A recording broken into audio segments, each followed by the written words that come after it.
दोस्तों नमस्कार। मेरे इस कहानी के चैनल पर आपका स्वागत है। आज की कहानी है सीताहरण। शूर्पणखा का बड़ा भाई रावण लंका में राज करता था। वो अपने बल प्रताप के लिए तीनों लोकों में विख्यात था। देवता उसके नाम से ही थर थर कांपते थे। कुबेर से उसने पुष्पक विमान छीन लिया था। खरदूषण के मारे जाने पर शूर्पणखा समुद्र पार कर रोती चिल्लाती रावण के पास पहुंची और बोली, भाई तेरे पौरुष को धिक्कार है। तेरे रहते मेरी यह दुर्गति हो गई है। अब तू कैसे मुंह दिखाएगा।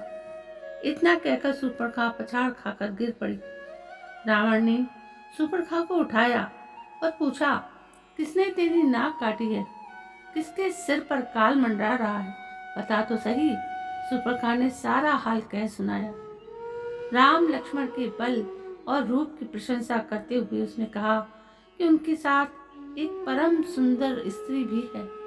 उसका नाम सीता है।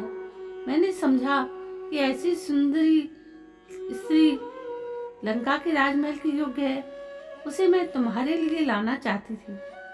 जब उन्हें मालूम हुआ कि मैं तुम्हारी बहन हूँ तो वे मुझसे हंसी करने लगे और लक्ष्मण ने मेरी नाक काट दी। मेरी नाक जो गई वो तो लौट नहीं सकती, पर उस सुंदरी को अवश्य ले आओ।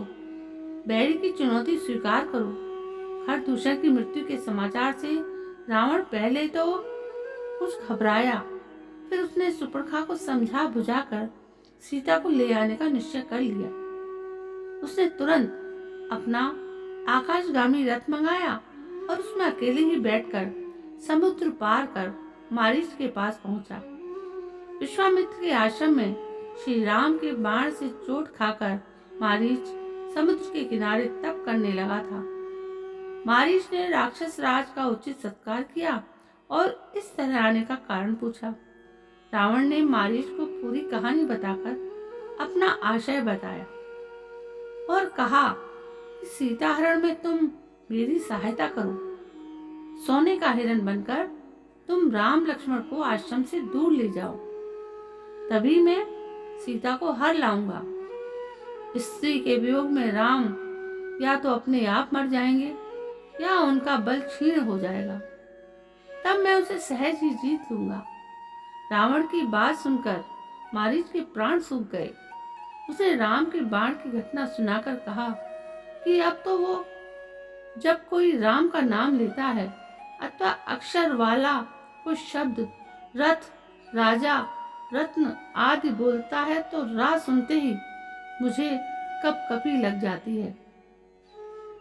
मेरी बात माने तो राम से बैर ना करें। मारीच की बात सुनकर रावण बड़ा क्रोधित हुआ और बोला, मैं यहाँ तेरे उपदेश सुनने नहीं आया, आज्ञा देने आया हूँ।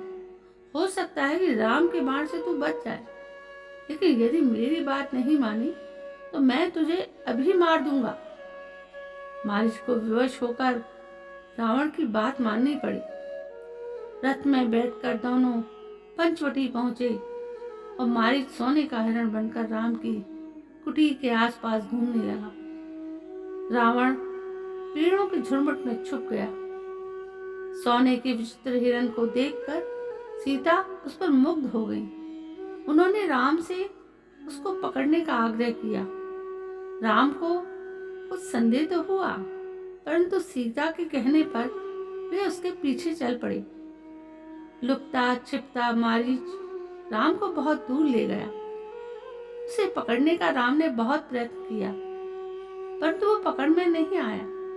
तब राम ने एक कठोर बाण उस पर छोड़ दिया और बाण के लगते ही मारीच गिर पड़ा और अपने असली रूप में आ गया।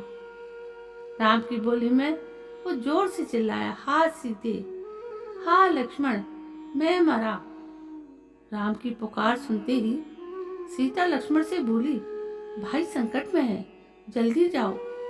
लक्ष्मण ने कहा, माता आप चिंता ना करें। आर्य राम का कोई कुछ भी नहीं बिगाड़ सकता। जो आवाज सुन पड़ी है वो बनावटी मालूम पड़ती है। खरदूषण के मारे जाने पर राक्षस बदला लेने पर उतारू हैं। वे हर तरह का छल कर सकते हैं। जब लक्ष्मण किसी तरह उन्हें अकेला छोड़ने को तैयार ना हुए तो सीता अनेक प्रकार के दुर्वचन कहने लगी। वे बोली, तुम भी भरत के गुप्तचर मालूम पड़ते हो सकता है मेरे ऊपर भी तुम्हारी कुदृष्टि हो। अगर आर्यपुत्र को कुछ हो गया तो मैं गोदावरी नदी में डूब मरूंगी। होनी प्रबल होती है, उसे कोई भी नहीं टाल सकता है।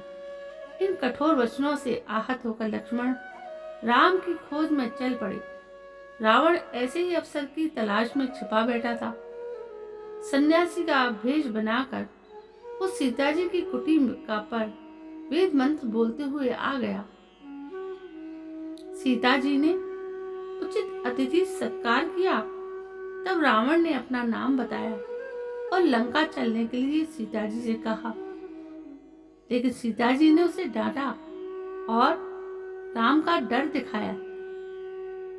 रावण ने समय खोना उचित नहीं समझा। उसने झपट कर सीता जी को उठा लिया और आकाशयान में बैठाकर लंका की ओर चल दिया।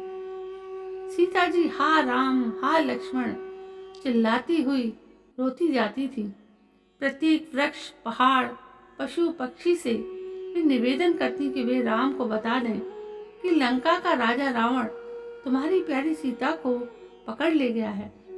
गिद्धराज जटायु ने सीता जी का रोना सुना तो उसने अपने पोटर से निकलकर रावण को ललकारा और पूरी ताकत से वो रावण पर टूट पड़ा।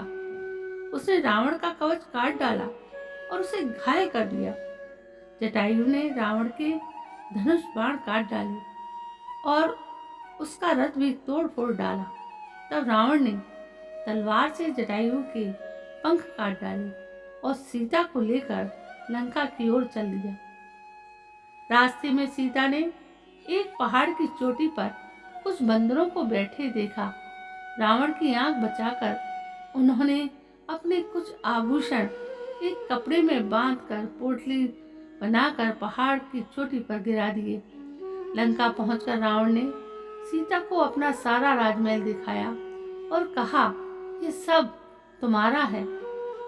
तुम लंका की पटरानी बनने को तैयार हो तो मेरी सब रानियां तुम्हारी सेवा में रहेंगी। परंतु सीता किसी तरह नहीं मानी। वे बराबर उसे डांटती रही। तब रावण ने सीता को अशोक वाटिका में रखकर उन पर कड़ा पहरा लगा दिया और कहा, मैं 1 वर्ष का समय देता हूँ। यदि तुम नहीं माने तो तुम्हारा वध कर दिया जाएगा। श्री राम का ध्यान करते हुए सीता अपने दिन रो रो के काटने लगी। दोस्तों, ये थी सीता हरण की एक छोटी सी कहानी जो मैंने आपको सुनाई। शायद आपको पसंद भी बहुत आई होगी। यदि पसंद आ गई है ना तो प्लीज़ मेरे इस चैनल को सब्सक्राइब जरूर कर लें, लाइक कर लें, शेयर भी कर दें इस कहानी को। और कल मैं फिर हाजिर होती हूँ राम की ही एक नई कहानी को लेकर। तब तक के लिए जय हिंद, वंदे मातरम।